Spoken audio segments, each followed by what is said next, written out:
জয় মহাকাল, জয় বজরংবলী। কেমন আছেন বন্ধুরা সবাই? তো আজকে হচ্ছে আপনার মঙ্গলবার। তো আজকে আমরা এখন যাব, আশা করি থাম্বনেল থেকে বুঝতেই পেরেছেন যে কোথায় যাচ্ছি। আমি এখন যাচ্ছি হচ্ছে দুর্গাপুর সিটি সেন্টার।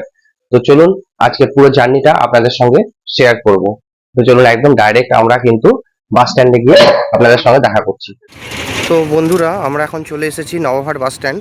আর এই যে এখানে গাড়ির স্ট্যান্ডটা দেখছেন, এখানে আমি আমার নিজের গাড়িটাকে রাখলাম। এবার দেখি আমি আসানসোল দুর্গাপুর লাইনে বাসগুলো ধরবো।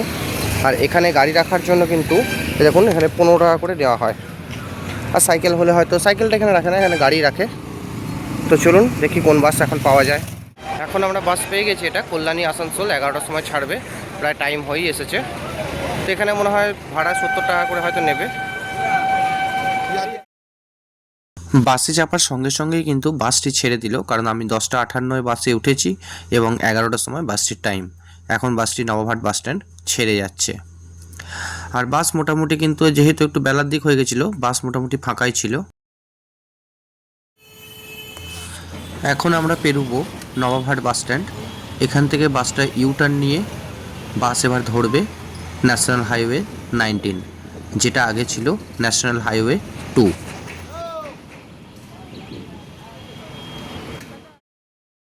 এখানে আমাদের টিকিট কাটা হয়ে গেছে। আমি যেহেতু দুর্গাপুর অবধি যাব, তাই 70 টাকা করে, এবং যারা এরকম এক্সপ্রেস গাড়িগুলো করে আসানসোল যাবেন তাদের কিন্তু 100 টাকা করে ভাড়া। তো দেখুন বাস কিন্তু এখন নিজের গতিতে ছুটে চলেছে। দেখুন কথা বলতে বলতে আমরা কিন্তু প্রায় গোলসি চলে এসেছি। এই এক্সপ্রেস বাসগুলোর একটা সুবিধা কি আছে, যে এরা কিন্তু ভেতরে আপনার যে রাস্তাগুলো থাকে সেই রাস্তাগুলো দিয়ে যায় না, এরা একদম হাইওয়ে ধরেই চলে যাবে। বাস স্ট্যান্ডের আগে আপনাকে এখানে নামিয়ে দেবে বা এখান থেকে লোক তুলবে। তো এইগুলোর হচ্ছে একটাই এইগুলোই সুবিধা, কারণ ভেতর দিয়ে যতক্ষণ যাবে তার বেশি দাঁড়িয়ে থাকবে, তো এগুলোতে অনেকটাই টাইম কিন্তু নষ্ট হয়। তাই আমি সবসময় প্রেফার করি যেগুলো লং রুটের বাস সেইগুলোকে ধরার জন্য। আপনি যদি প্রকৃতির সৌন্দর্যকে উপভোগ করতে চান, তো আপনাকে অবশ্যই কিন্তু by road or by train আপনাদেরকে যাতায়াত করতে হবে। এতে করে আপনারা মানে চারিদিকের পরিবেশ আপনারা নিজের চোখে কিন্তু উপলব্ধি করতে পারবেন, যে কতটা রাস্তা যাচ্ছেন এবং মানে কত ক্ষণে ক্ষণে আপনার সমস্ত জায়গার পরিবেশগুলো একটা একটা করে চেঞ্জ হয়ে যাচ্ছে।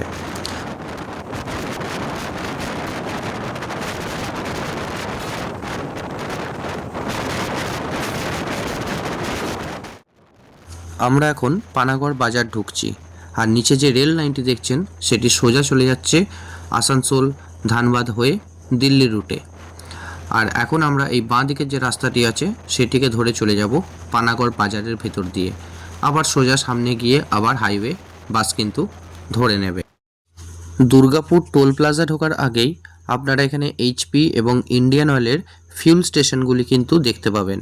অ্যাকচুয়ালি এখানে মানে রিফাইনারি থেকে মাটির নিচে পাইপের মাধ্যমে এই সমস্ত ফিউল স্টেশনগুলিতে তেলগুলিকে আনা হয়, এবং এখান থেকে বিভিন্ন তেল ট্যাঙ্কারগুলো যেগুলো থাকে সেগুলোর মাধ্যমে আপনার বিভিন্ন পেট্রোল পাম্পে তেলগুলিকে পৌঁছানো হয়, পেট্রোল ডিজেল এই সমস্ত। তো এই জিনিসগুলি কিন্তু দেখতে পাবেন দুর্গাপুর ঢোকার আগে যে টোল প্লাজা আছে, মানে মুচিপাড়ার আগে যে টোল প্লাজাটি আছে সেইখানে।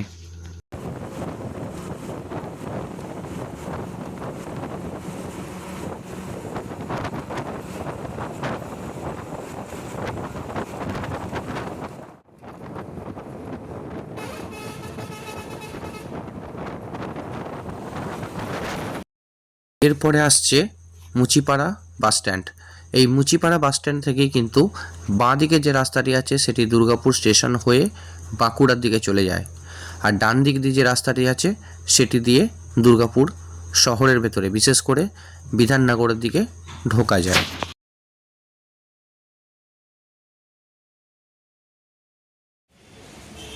আমি এখন সিটি সেন্টার বাস স্ট্যান্ডে নেমে গেছি। এই দেখুন এটা হচ্ছে সিটি সেন্টার বাস স্ট্যান্ড।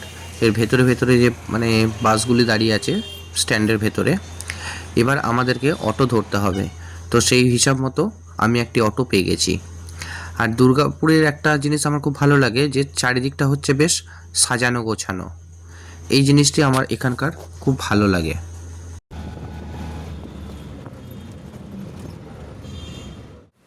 আমি আমার যা কাজ ছিল সেটি সেরে নিয়ে আবার আমি সিটি সেন্টার বাস স্ট্যান্ডে এসে এখন দুপুরের লাঞ্চ করতে বসলাম।